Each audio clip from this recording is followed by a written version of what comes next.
Daya tarik kepribadian sebelum nubuah. Nabi Shallallahu Alaihi Wasallam telah menghimpun sekian banyak kelebihan dari berbagai lapisan manusia selama pertumbuhan beliau. Beliau menjadi sosok yang unggul dalam pemikiran yang jitu, pandangan yang lurus, mendapat sanjungan karena kecerdikan, kelurusan pemikiran, dan ketepatan dalam mengambil keputusan. Beliau lebih suka diam lama-lama untuk mengamati, memusatkan pikiran dan menggali kebenaran.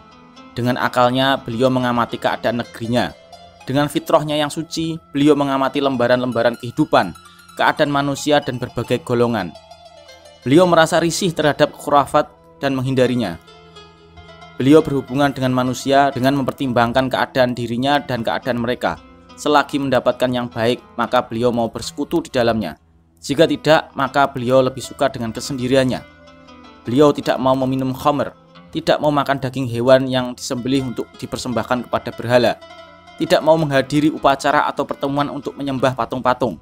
Bahkan semenjak kecil, beliau senantiasa menghindari jenis-jenis penyembahan yang batil ini, sehingga tidak ada sesuatu yang lebih beliau benci selain daripada penyembahan kepada patung-patung ini.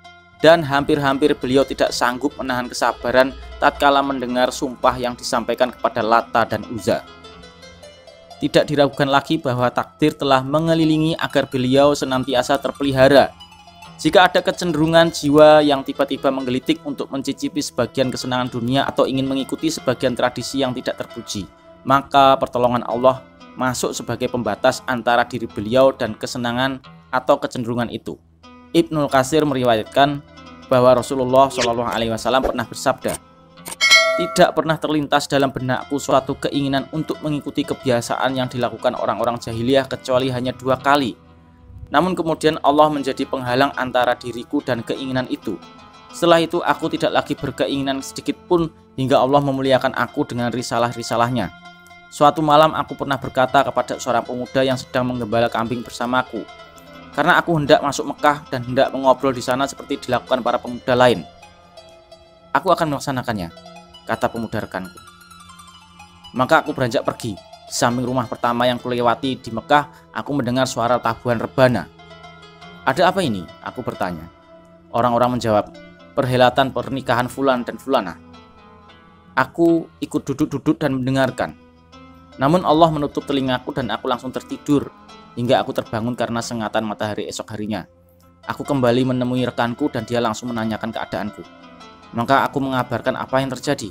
Pada malam lainnya aku berkata seperti itu pula dan berbuat hal yang sama. Namun lagi-lagi aku mengalami kejadian yang sama seperti malam sebelumnya. Maka setelah itu aku tidak lagi ingin berbuat hal yang buruk. Al-Bukhari meriwayatkan dari Jabir bin Abdullah. Dia berkata, tatkala Ka'bah sedang direnovasi, Nabi SAW ikut bergabung bersama Abbas mengambil batu.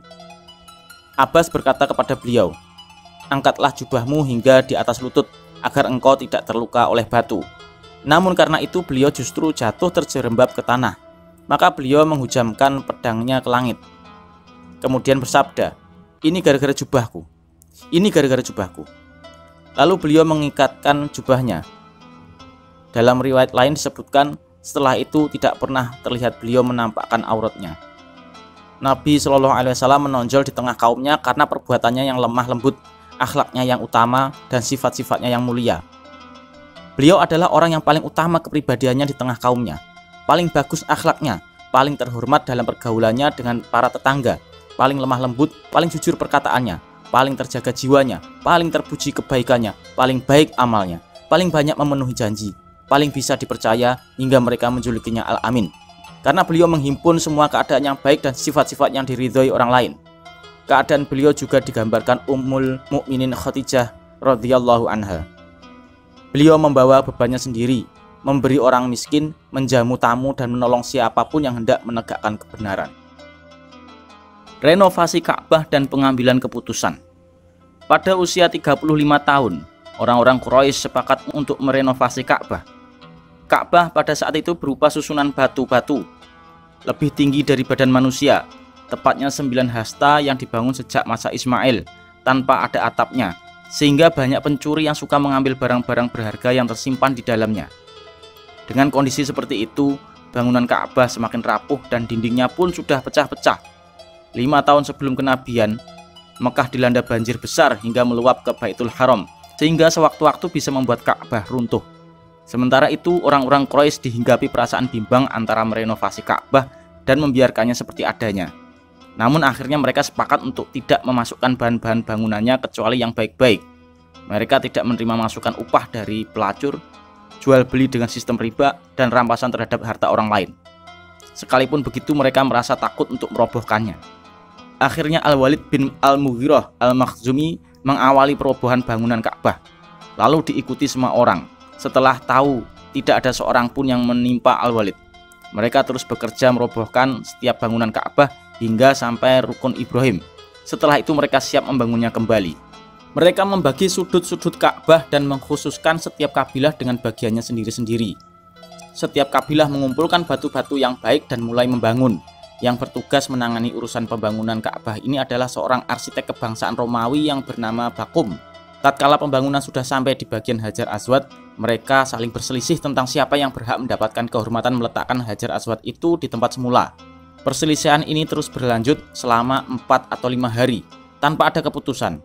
Bahkan perselisihan itu semakin meruncing dan hampir saja menjurus kepada pertumpahan darah di Tanah Suci. Abu Umayyah bin Al-Mughirah Al-Makhzumi tampil dan menawarkan jalan keluar dari perselisihan di antara mereka dengan menyerahkan urusan ini kepada siapapun yang pertama kali masuk lewat pintu masjid. Mereka menerima cara ini. Allah menghendaki orang yang berhak tersebut adalah Rasulullah SAW. Tatkala mengetahui hal ini, mereka berbisik-bisik, "Inilah Al-Amin, kami ridho kepadanya. Inilah dia Muhammad." Setelah mereka semua berkumpul di sekitar beliau dan mengabarkan apa yang harus beliau lakukan, maka beliau meminta sehelai selendang, lalu beliau meletakkan Hajar Aswad tepat di tengah-tengah selendang. Lalu meminta pemuka-pemuka kabilah yang saling berselisih untuk memegang ujung-ujung selendang. Lalu memerintahkan mereka secara bersama-sama mengangkatnya. Setelah mendekati tempatnya, beliau mengambil Hajar Aswad dan meletakkannya di tempat semula. Ini merupakan cara pemecahan yang sangat jitu dan diridhoi semua orang. Orang-orang Quraisy kehabisan dana dari penghasilan yang baik, maka mereka menyisakan di bagian utara, kira-kira 6 hasta, yang kemudian disebut Al-Hijr atau Al-Hatim. Mereka membuat pintunya lebih tinggi dari permukaan tanah, agar tidak bisa dimasuki kecuali oleh orang yang memang ingin melewatinya.